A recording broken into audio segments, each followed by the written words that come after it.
Welcome back to Grandpa Playing Games. In this our third episode, we're going to continue along with the flight training that we've been conducting in order to get ourselves prepared for the upcoming release of Microsoft Flight Simulator 2024 and exploring the training options that are available in the current version of the sim, Microsoft Flight Simulator 2020.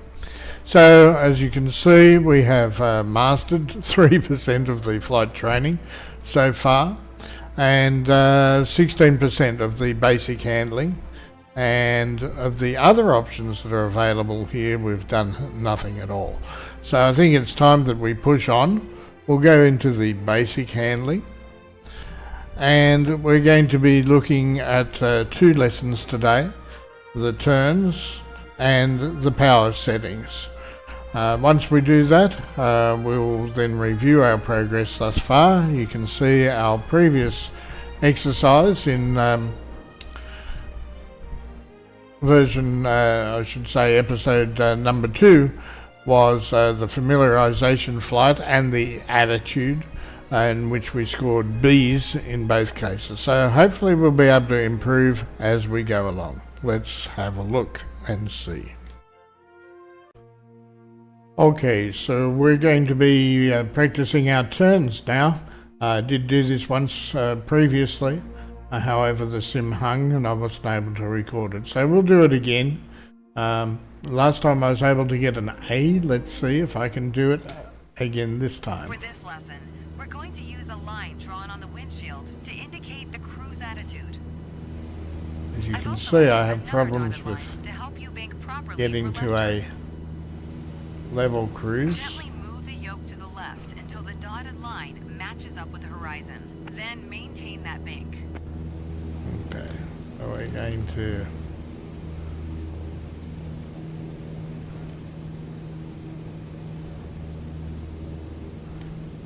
move along there like that. This has got to be good.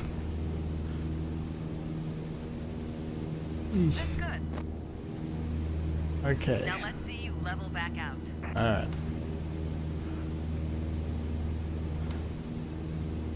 I need to adjust the sensitivity on my yoke, obviously, for these. For the next step, turning to the right, let's see how you do on your own without any markings. At the top of your attitude indicator, there's a series of notches representing 10 degrees each. As a general rule, you always want to keep your turns under 30 degrees. Start banking right until you're lined up with the second notch to the right on the attitude indicator. Then maintain that 20-degree bank while remaining at the same altitude until I ask you to stop.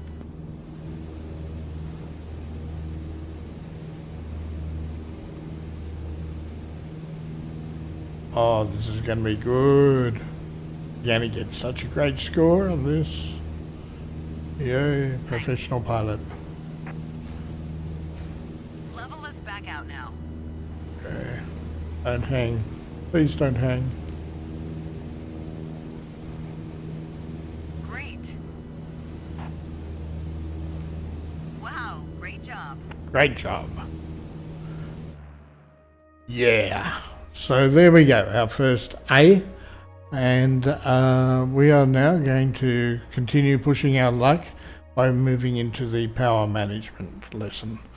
So let's move across.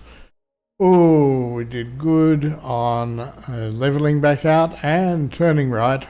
Not so good on turning left, but I was still figuring out the trim at that stage. Okay, let's go back to the training menu. We're now 29% of the way through the basic handling, but remember the first 2 sections, the introduction and aircraft essentials, we decided not to do. So we'll probably end up with about 80% completion by the time we complete the attitude test over here. But in the meantime, let's try the power settings.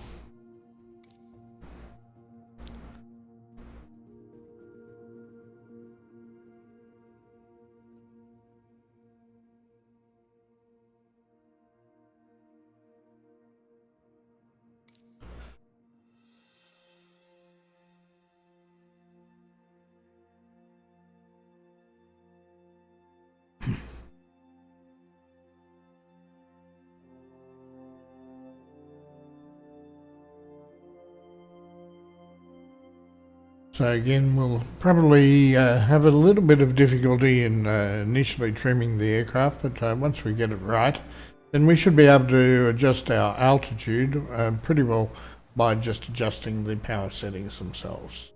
Let's see what it has to say. Okay, let's talk about trim. the throttle. If you have the need for speed, then the throttle's for you. Full control over the power output of the engine. In the Cessna 152, that relates directly to the RPM displayed on the tachometer.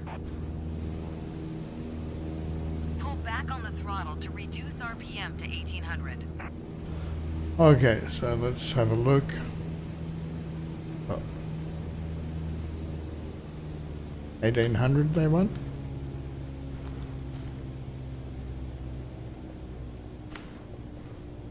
Look how your speed and altitude are also decreasing. Yeah.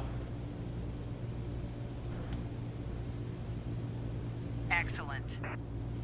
Okay, let's throttle back up to 2400 RPM. Okay, back up to 2400.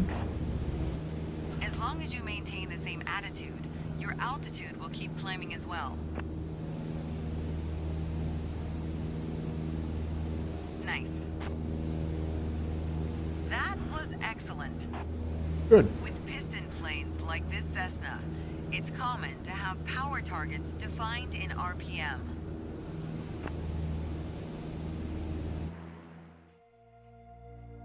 That was it, and we got another A. Look at that, 8,999. So not too shabby.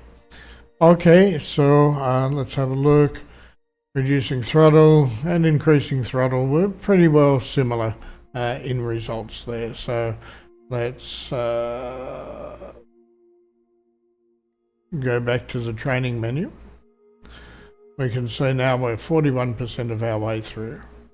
And in tomorrow's episode, we will try to accomplish these last two as well.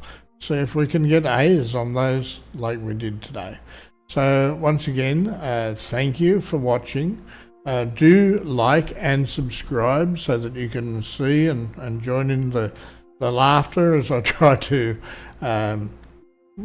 reacquaint myself with flying and becoming a better sim pilot. And certainly I'd appreciate any comments as to how I can improve. So thank you and see you next time.